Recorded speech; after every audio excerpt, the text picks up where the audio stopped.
Life is a workout, and Smoothie King is here to help you power through. Whether you're grinding out bicep curls or muscling the couch across the living room, crushing morning miles, or sprinting through back-to-back meetings, Smoothie King has fuel to help you maximize your workouts, own your recovery, and elevate your game. Give your body the energy, protein, and power it needs with a lineup of delicious smoothies made to help you conquer your goals. Only at Smoothie King. He is a combat-wounded military veteran. He is also an active-duty law enforcement officer. His mother, early in his career in law enforcement, died by suicide as a result of domestic violence. He's encountered trauma after trauma, both personally and his professional life. He's here to talk about that, the impact on him, his recovery, his book, and his podcast. Welcome to the Law Enforcement Talk Radio Show. In the Law Enforcement Talk Radio Show, we are joined by special guests talking about their experiences, the realities of investigating crimes, plus those who have experienced horrendous trauma. Police, first responders, military, and victims of crime share their stories. Hi, I'm John J. Wiley. In addition to being a broadcaster, I'm also a retired police sergeant. Be sure to check out our website, letradio.com, and also like us on Facebook. Search for the Law Enforcement Talk Radio Show. Of all the radio stations in the United States, there are no other shows like the Law Enforcement Talk Radio Show. And on Facebook, there's only one official page. Do a search on Facebook for the Law Enforcement Talk Radio Show, and be sure to like the Law Enforcement Talk Radio Show Facebook page. Calling us from Kentucky, we have Dexter Pitts on the phone. Dexter is a law enforcement officer from the Louisville Police Department. I know I said that wrong because I'm not from there and I just can't pronounce it the right way. He's also an Iraq War veteran and author of the book I Am Pitts, Memoirs of an American Patriot, and also his podcast is called I Am Pitts. Dexter, thanks so much for being on the show. Very much appreciated. John, thanks for having me on the show. I really appreciate it. First of all, before I forget, thank you for your service, not just in the military, which is greatly appreciated, but also in the police department. It's a tough job. I did it, and I know exactly how it is, and I'm the first one to forget to say thank you. Well, I appreciate it. Thank you for your service as well. And I tell people all the time, it's absolutely my pleasure. Somebody has to do it right now. And I loved the job until it didn't love me the way I loved it. The truth is, I got hurt and retired young. I loved every minute of it. Let me rephrase that. I loved 95% of it. I love the service. I love working for people. I hate to say this. I actually liked the violence. I must have, because I was addicted to it. However, when I got hurt and then got retired, Dexter, it was the best, worst day of my life. Oh, I can absolutely say that. It's this. I tell people this job, you love this job, but it really does not love you back. It does not redeposit much into you, but you have to look at what you're putting into other people, what you're putting into the community. And I heard this saying the other day that sometimes you got to plant trees that you won't be able to enjoy the shade of. And you got to plant trees for everybody else to enjoy the shade down the line. And so that's kind of what I'm trying to do now, especially with the way the country is. There has to be somebody here to hold the line. Yes, I could leave. I could probably go do something else. But at the end of the day, I really believe in this job. I believe in our country. I believe in the Constitution. Right. Even the people that have said the worst things to me the last few years during the riots and protests, that's their right to do so. There's a certain way to go about things and do things. And some of the things they say are criminal because they're violent, and they're threatening. But at the end of the day, if you don't like a cop, you want to tell a cop you don't like him, you should absolutely have the right to. And that's what I fought for in the Middle East. That's what everybody has fought for since the inception of America. Is for people to have these inalienable rights, and that is the freedom of speech and freedom to gather and protest. But like I said, it has to be done the right way. And we've not been doing it the right way here in this country for the last few years, unfortunately. No, we haven't. And that's something we could talk about at length, and it's easy to get into that. But what would be missing is your story. And one of the things that I really want to do is be able to talk about your story and provide a platform. And you're absolutely right about 100%. I fully support people's right to free speech, and they could tell me all day long they hate me. And I had nice responses to that. A lot of times they didn't like it, but I have the same right to free speech as well. So your career, how long have you been policing? Now I've been policing now a total of about 12, 13 years. So you're running the edge of really being a salty veteran where you're like, oh, I don't, you get grouchy Absolutely. and irritable and discontented. Do you have to find yourself fighting that urge? I do. I find it a lot more now, but I'll be honest, being around a lot of the younger officers constantly reminds me of why I signed up to do the job. And it reignites that flame that I need. Before we get into your police career, which is extensive, I want to talk about your career in the military. You served in Iraq, correct? Correct. And you were wounded in combat. Yes, sir. A lot of times people don't get a chance to talk to people a bit. Here's something I say all the time, Dexter. It's so easy to fall into this trap of being hypercritical and judgmental of people. The person standing in front of you in line at the grocery store, the checkout, you don't know what they've been through. That could be a walking, talking hero. And in your case, you were injured and you had to go through extensive recovery. Yes, sir. Yes, I did. Yeah, January 2nd of 2005, Abu Ghraib, Iraq. And I'm sure people remember Abu Ghraib from the news. That's where we had the prisoners, and the U.S. soldiers were not taking care of the prisoners properly, and that really angered the people in Iraq. And so when my unit, Alpha Company 214 of the 10th Mountain Division, rolled into town, we were not liked. And then on the night of January 2nd, 2005, we parked our Humvee on the side of the road. Well, we had been there 3 days before in that same spot. And I tell people it's so weird, your sixth sense, you know when something's not right. You know when somebody is watching you. I had that feeling all day. And when we parked in that spot that night, I knew things were not going to be okay. And lo and behold, we got parked on top of 2155 artillery shells packed with C4. And so that blew our Humvee in half pretty much. And it was literally right up under my driver's seat where I was sitting at. And I was knocked unconscious. I mean, my left arm was pretty much shattered. My hips and back were blown out of alignment. I had my molars blown out. And not to mention, I took a real bad hit to the side of the head because I took my helmet off while I was sitting inside the Humvee. So I get medevac to the Combat Support Hospital in Baghdad at the Green Zone. And from there, I get flown to Landstuhl, Germany, where I have my first surgery. And the doctors do their best to piece my arm back together. And from there, I go to Walter Reed. And I have 2 stints in Walter Reed that were 3 months long. And I would endure, I think it was roughly about 12 surgeries. I had a metal rod put in my arm. But what almost killed me was a staph infection. I was about to go home, but my arm had swelled up like 4 or 5 times the size. And if you looked at my arm, I could probably feel it. That's how sensitive it was, like just touching it. And it was hot, and the doctor says, you get on that plane, you're going to be dead within a matter of hours. And so that's when they started my irrigation and debridement surgeries, going in and washing out the infection. And they were worried that the infection had actually already gotten into my bloodstream and was going towards my heart. But thank goodness they caught it early enough. And so I go through all that and rehab, learning how to use my left arm again. And what you're saying about people being normal in the store in real life, you not noticing anything about them. Well, if you look at me on the outside, you would say, hey, he walks a little funny and his arm hangs a little funny, but you wouldn't know what that was from. But yeah, my left arm is pretty much stuck at a 90-degree angle.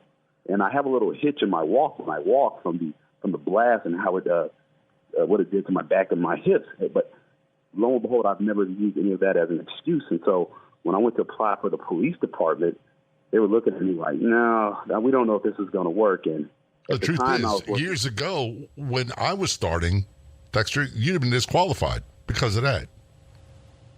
Oh, I believe it. Absolutely. They almost disqualified me. They looked at me and they said, well, you can't put your hands all the way behind your head to do the sit-ups, and you can't fully extend your left arm to do the push-ups. So they let me go through the test, and I don't know what happened, but I prayed about it. Next thing you know, they said, we'll hire you. Well, I'm glad that happened. How old were you when you were blown up, for lack of better words? Man, I was 20 years old. Dude, so young. Yes. It's weird. I see 20-year-olds now, and 20-year-olds look like little kids to me. And ain't that the truth? My wife and I, we watch television and we watch these shows all the time. We were watching the NFL the other day, and my wife looks at me and she goes, he looks like he's 12. How can he be a pro football player? Yeah, I'm telling you, man, with age, everything looks a little different when you look into the rear, looking back over time. Like, I see pictures of myself like, my God. Oh, so I didn't even know young. what I was doing then. So young. And, my hat's off to our military men and women and, our young rookie police as well. It's so easy to fall in the trap of calling people millennials, Gen X, Gen Y, whatever gen it is, and they're this, they're that. Truth is, they're some of the toughest, most determined people I've ever met. This is the Law Enforcement Show. We're going to turn our conversation with Dexter Pitts in just a moment. There's so much more coming your way. Don't go anywhere. We'll be right back. There's a couple ways you can stay in touch and keep informed of what's going on with the Law Enforcement Talk radio show. Number one, go to our website, letradio.com. Sign up for our email newsletter. It's real easy to find. I promise we don't spam you. I send out about one email every 2 weeks or so. And there's also a feature called Broadcast Channels on our Facebook page, where we send messages directly to your inbox, directly to your messenger. Real easy to sign up for. Make sure you like or follow the Law Enforcement Talk Radio Show Facebook page. And up top, you'll see broadcast channels, one for free podcast versions of the radio show, another one, top post of the day. So you too can stay informed quickly, easily, and best of all, like always, free. Return our conversation with Dexter Pitts, calling us from Kentucky. He is a Louisville Police Department police officer. He's also a United States military veteran, combat veteran, served in Iraq.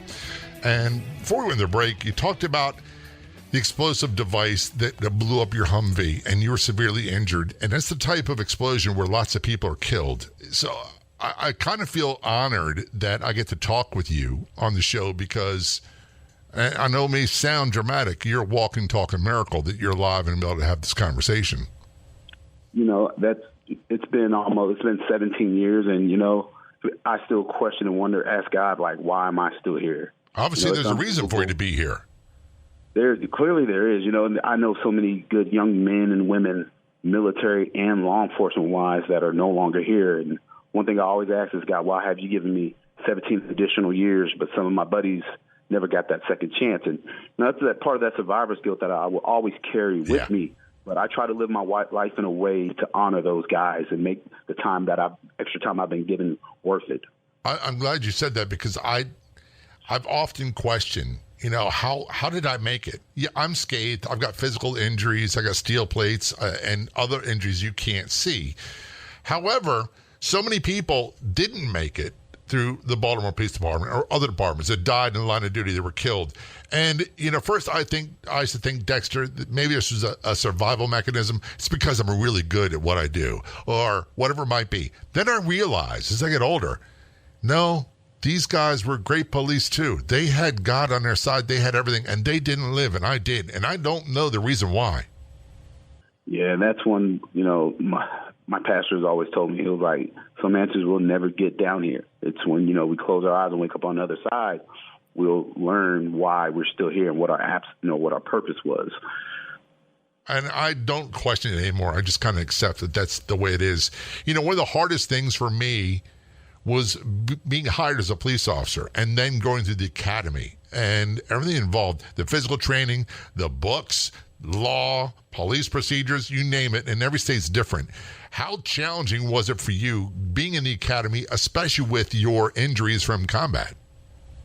So going through the academy for me was rough because just the sheer amount of time. When I went to Army Infantry Boot Camp, it was 14 weeks and done.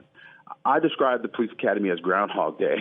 It was just almost the same thing over and over for 32 weeks. And then just constantly having, they made me a squad leader. So for me, it was having to take care of myself, but also trying my best to take care of those in my squad. And so that was a level of stress I was not used to because I wasn't a squad leader when I was in the Army. I was just a low-level guy.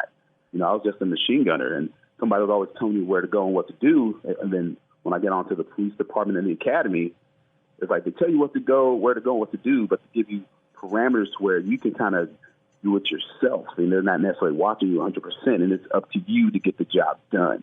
And so it was a challenge, but I made it through, and that's just because of sheer stubbornness. Yeah, I hear you. My wife will tell you that. Well, one of the things I know from your story is that after graduating academy, being on the streets, your mom died.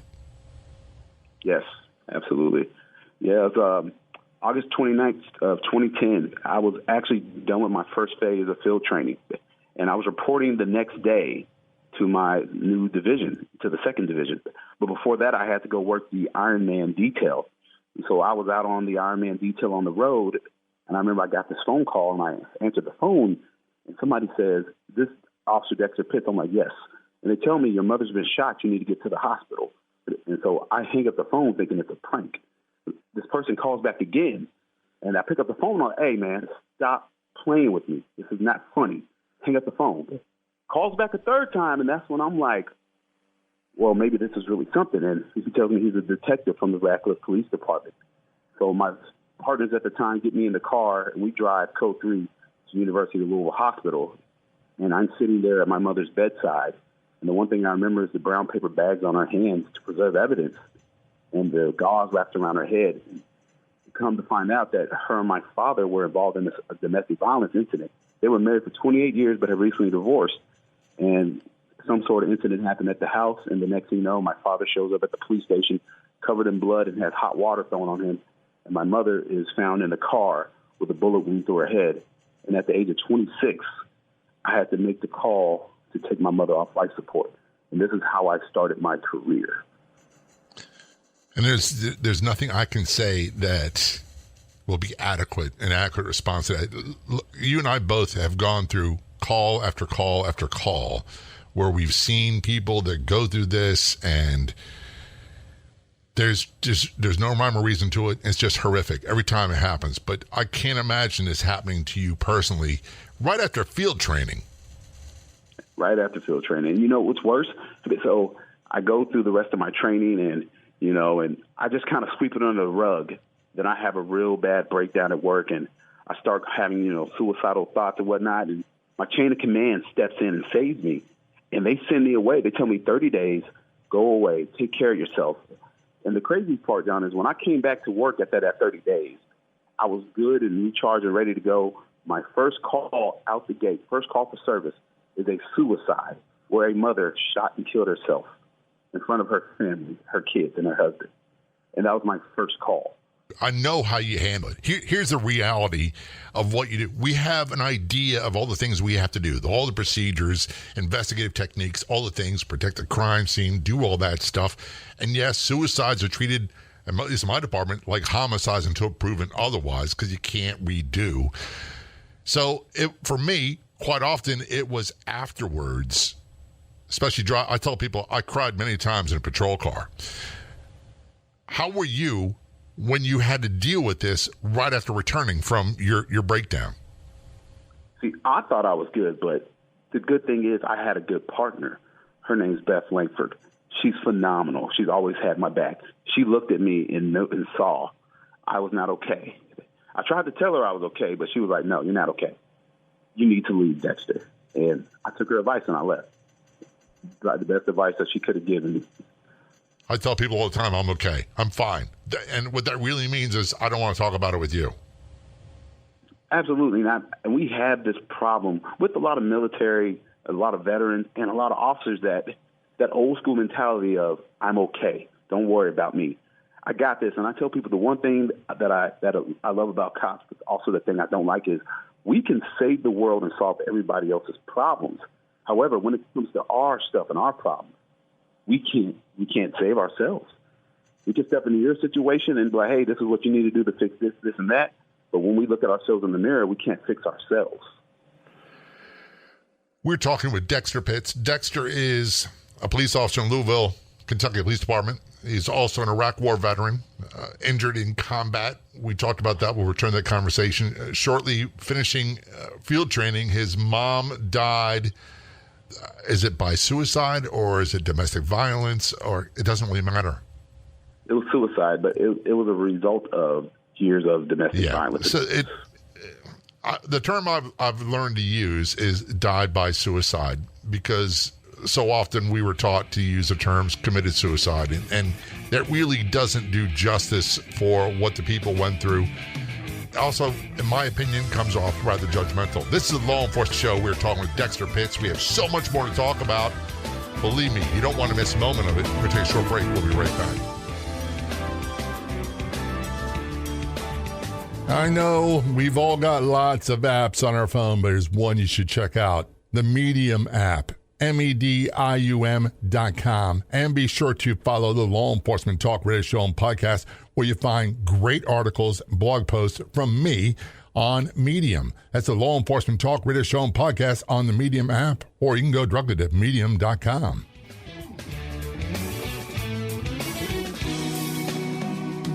Return conversation with Dexter Pitts. He is an Iraq War veteran, injured in combat, severely injured in combat. He's also a Louisville Police Department police officer. He has authored the book, I Am Pitts, Memoirs of an American Patriot. Love the title, by the way. And he is also a podcaster. His podcast is called I Am Pitts. Dexter, first of all, you've done so much. And I hate to use the word overcome because it's so overused and people use those. The reality is, if you're like me, you kind of learn to live with a lot of things, and you find a way to live better, but they never really quite go away, do they? Things never go away. I tell people, with time, pain lessens, but the pain is always still there. It's a reminder. And we need that pain, though. We do. And a great example is my father. He died of cancer a long, long time ago. And there's an old saying that time heals all wounds. And the reality is, in my case, it doesn't. What happens is I've grown more used to it. I learned how to deal with it better. And I guess you could say a lot of the same things about police work and all the violence and friends that were killed and being on scene when people took their last breath. All that stuff has a toll. It takes a toll on you. Now, your story, add into that your mom's suicide and your combat injuries, and I really don't know how you have managed to make it so far. I like a lot of tough guys, we put on the superhero cape, and like I said, I can solve everybody else's problems, but because of a good chain of command and a good sergeant I had, people knew that I was not okay, and they stepped in to help me. For example, in my book, how my book opens up, I talk about this traffic stop I had made in West Louisville, where as I was walking up to the car, I was hoping that the person in the car had a gun and that they were going to jump out and shoot me and kill me. It's because I did not have the courage to do it myself. Because I wanted to die, I just didn't want to do it in my own hand. And for me, I wanted to die a hero's death so that people would be like, man, this was a great officer that was shot and killed, but the guy that killed him was a monster. But as I said, this guy wouldn't have been a monster to me. He would have been my hero. I wanted to die. I just didn't have the courage to do it myself. And I became reckless at work. I was going, driving lights and sirens, not wearing seatbelts. I had tombstone courage. I would go clear houses by myself, just trying to show how tough I was. It was not until I had an AD, an accidental discharge, with my shotgun, when my sergeant, who's a former Marine, and he's got one leg. He lost his leg in a motorcycle accident, and he came back. His name's Kevin Trees. That man saved my life. He pulled me aside one night at the gas station. We pulled up car to car, and he ripped into me. And I remember him telling me, you were Army infantry, combat wounded. How do you have a negligent discharge with a shotgun? And I had just been holding all this stuff in for months. I was going through a divorce at the time. My sister ran off with the life insurance policy. I literally had nothing or no one. And I thought nobody cared about me. And seeing him care so much about me made me realize I need to get myself together and that there were people in this world that still cared about me. So that's when I hear this talk about black and white. When I think about my fellow veterans and I think about my fellow officers, they didn't care that I was black or white. I had a mostly white chain of command, but guess what? None of that mattered. They saw me as a good officer, and they pulled me aside and gathered together and loved on me and helped love me back to help. And I was still on probation when this happened. They could have just pulled the plug. A lot of times if you're on probation, you're fired. It's over and done with. Absolutely, but that's not what they did. They saw me who I was, and they saw that a fellow officer, a young man, was going through a rough time. And that is why I don't use my podcast to talk down about my department. You can find anything wrong with any department, but the place where I work, they pulled together and they took care of me in my most dire time. So that's why I tell people I don't down talk my department, because I know the department I come from and what the officers in the chain of command have done for me. And I'm grateful to them for that. You said earlier in your story you had a breakdown and they sent you off for help. So I imagine you were still probationary at that point. Oh, yes. That is unheard of to have happen. and you went away for 30 days, and when you came back, you're feeling pretty good. I'm on track. I'm doing all right, and I know how to handle things. I'm sure you had more tools in your arsenal or tool belt on how to deal with things. And then you get this heavy-duty call, domestic violence, and your partner says you're not okay and is willing to have a conversation with you where they're willing to hurt your feelings to save your life. Absolutely, and that is what has to happen. Like I said, you can play tough guy all you want, but the people you work with every day that know you know when you're not okay. And if she wouldn't have felt, confident enough to step out and call me out, who knows what would have happened if I would have just stayed there on that scene and not took care of myself in that moment. All the work I did to get myself better, to get back to be on the job, that could have all just been washed away. But because I had a partner that cared about me and knew me enough and told me, hey, step away. I mean, this is why I love this career, the people I have worked with for years. Well, it's one of the things I try to tell people, and I know it's not the right phrase. We worked by what we call squad concept. So if someone was having a bad moment, a bad day, you took and said, hey, I got this. You get in the car, go in the station, go do something else, and we got it from here. Everybody had days like that. Everybody. And we were always there. We expected the best from each other. We worked hard on each other. And sometimes we were brutal with each other to get better at our job, to be better at serving people. All those things. The basic I was taught, Dexter, was treat everybody with respect until they change the tone of the conversation. So the squad concept sounds like it saved your life. Absolutely. And it's actually working again now because I'm sure, I don't know if everybody's aware, but we lost an officer here in Louisville on December 18th. It was my partner, my sector partner, my friend, Officer Zach Cottingham.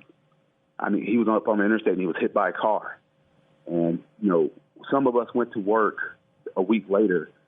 Me, myself, and another officer, we took a little bit more time because everybody, mourns different and recovers different. Some people just want to get back to work, and that's okay for some people. Me, I had been in the situation before where I was not well and was on duty, and I did not perform well. And if I'm not performing well as an officer, guess who suffers? The people we swore to protect and serve. And so I took that extra time to come back to work, and I just went back to work this past Friday. And like I said, am I 100%? It's going to take time. When you losing somebody that you're on shift with, that you were just with 10 minutes before, then all of a sudden you're at roll call and they're no longer there, it's not going to be something you recover from overnight. It's going to take time. And it's going to take a while for this one because this one really hurt all of us because he was such a good guy. And I don't just say that but he was legit a good man. I mean, we learned at his funeral of things he did for people that nobody had ever had a clue about. He told nobody. And that's why, as I tell people, that's why I love this career, because I get to work and meet with people like Officer Zach Cottingham. I'm sorry that this happened to him, his family. When I say family, that's both blue and blood. And it brings up so many memories of people that have been killed, that had died.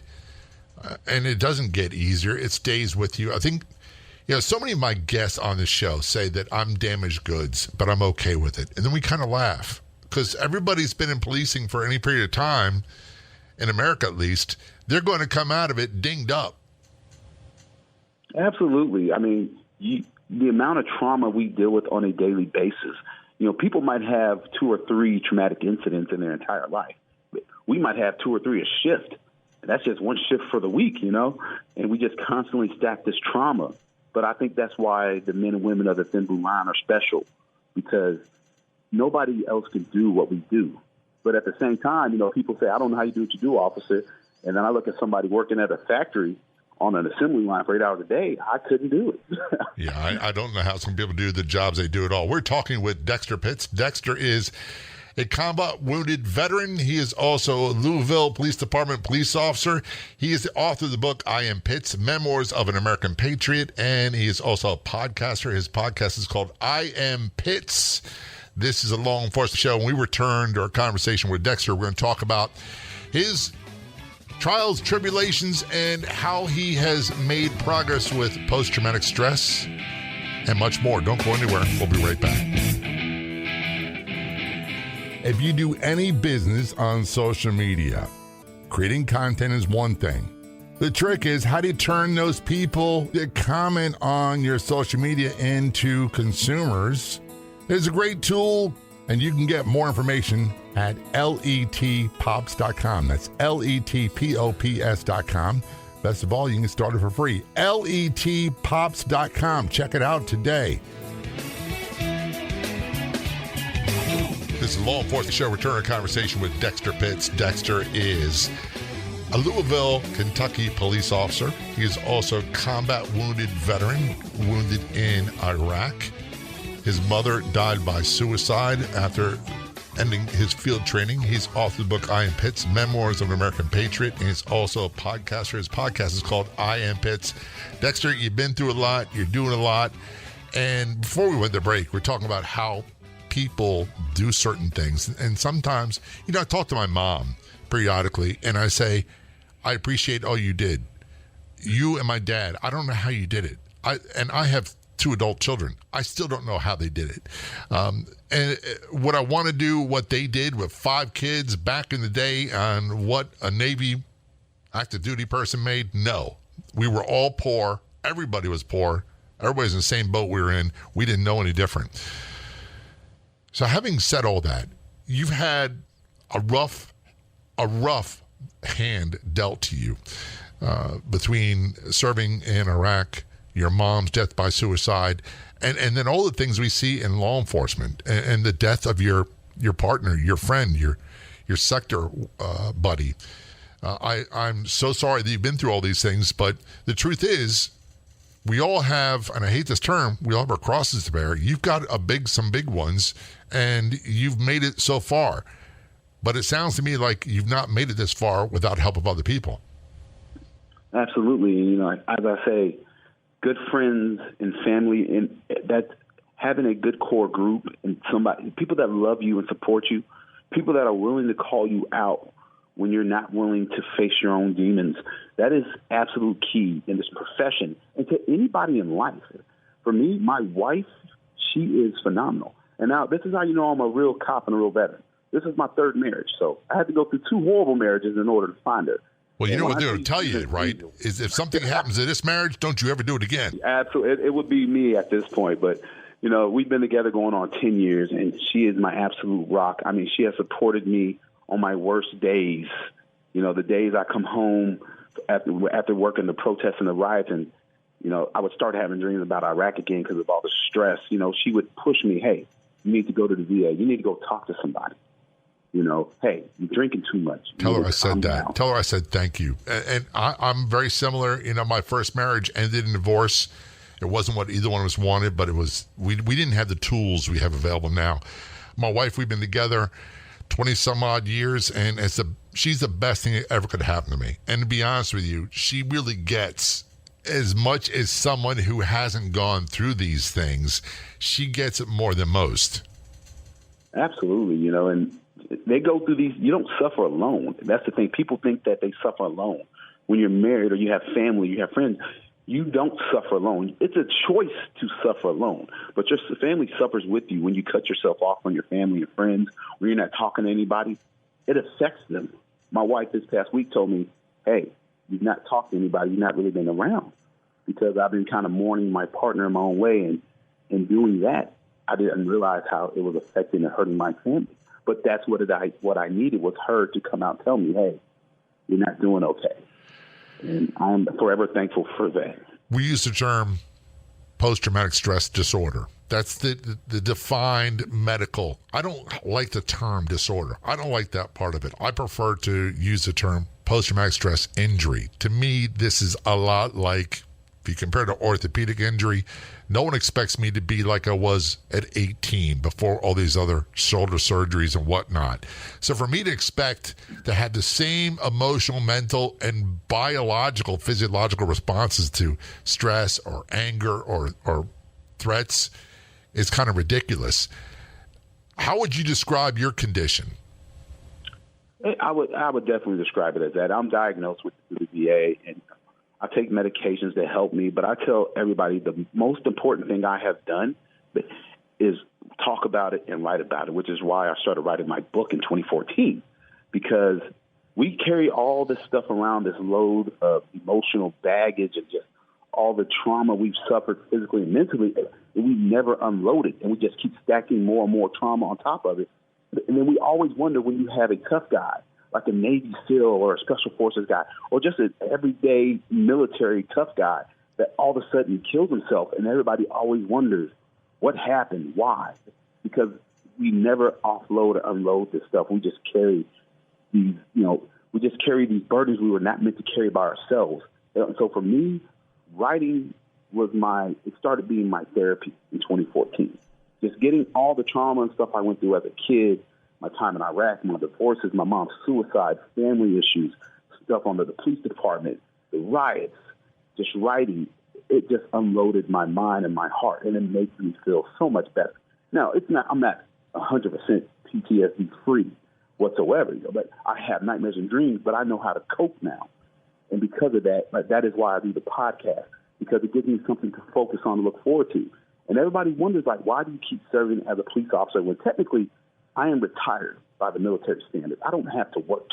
But I keep working and serving because I know that if I'm not working towards something or serving others, I start to focus on the not-so-good parts of my life, and I lose focus on what's important in life. I tell people all the time, if I'm not busy, my mind reverts to the past. And my brain is like a really bad neighborhood. You don't want to go there by yourself. I need to stay busy. Absolutely. And that's why I continue to work, even though I said I could not work and my bills would be paid. But also, that's not the example I want to set for my kids. My kids are 8 and 6. I don't want them to see daddy just getting up every day and hanging out around the house. I want them to see daddy working towards something so that they can see, hey, I got to get up and I got to work too. Because I can't tell them to go work towards something if I'm not working towards anything. That would be a hypocrite, and that's not the type of example I want to set for my kids or for other people in this country. I want people to see you can go through hardships and endure, but it does not stop there. You have to keep going. And I said, don't focus on yourself. Focus on helping other people as well. That's the what the whole thing about life is about. The ultimate relief for me from myself is to focus my attention on how I can help others around me. Absolutely, and that's why I do what I do. Like I tell people, my job makes me thankful for the life that I have. I want to shift gears to your book, your podcast. You've got so much going on, Dexter. First of all, where can people find out more information about you, your podcast, your book, etc.? So if you want to get a copy of my book, you can go to iampits.com. There, you can read the synopsis of my book, and you can go ahead and order the book. There's links to Amazon and Barnes & Nobles on there, or you can just go directly to Amazon.com and find the book. And also, I run a podcast, the I Am Pitts podcast. You can find that on Apple, Spotify, and Google Podcasts, and also Amazon now as well, and many other platforms, and Podbean. How long have you been doing this podcast? I actually just started in March of last year, and that's because my a buddy from my police academy, who's a former Army Ranger, he was like, "You're talking about it, but you're not doing it." I was like, "You know what? You're right. I didn't know what I was doing. Tell him I said thank you for pushing you to do that." I will. Shout out to my buddy Paul Cobb, man. So much of what we talked about, and you are one of these people. I think you're really blessed in that you have partners that are willing to step on your toes, to say things that'll hurt your feelings, to save your life. And a lot of us, we don't have those conversations. And I'm not speaking we as in police or law enforcement or we as in military veterans. I'm talking about older guys. Quite often, we don't have these conversations. We don't say, hey, by the way, you don't look okay. And there was a time where I wasn't okay, and this is what I was going through, and this is what I had to do. Absolutely. And that's one thing I want to do with the podcast and the book. I want to change that old way of thinking where we just suffer, be tough guys. That has to go away. Because once we can get rid of that, we can save more officers' lives. And we could provide the people we serve a better quality product as well. I'm glad you said that. I am so selfish and self-centered. If I have a medical emergency, I want the A-team showing up. I want someone who's really, really proficient at their job.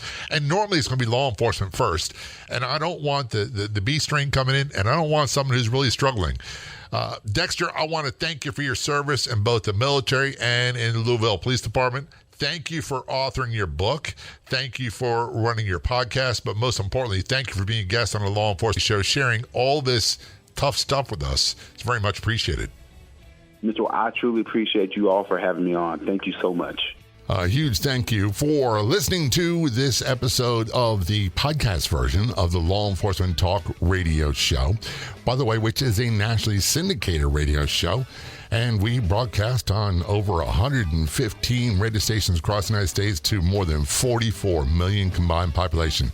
If you like our show, there's two simple things you can do. Go to our website, letradio.com. Add your favorites. Check it often. You can find episodes of the show right there. And the second one involves our Facebook page. It's so easy to find great content, including past episodes of the show. And when you see something that you like, that resonates with you, be sure to share it with your friends. We'll be back in just a few days with another episode of the Law Enforcement Talk radio show and podcast. Until then, this is John J. Wiley. See ya.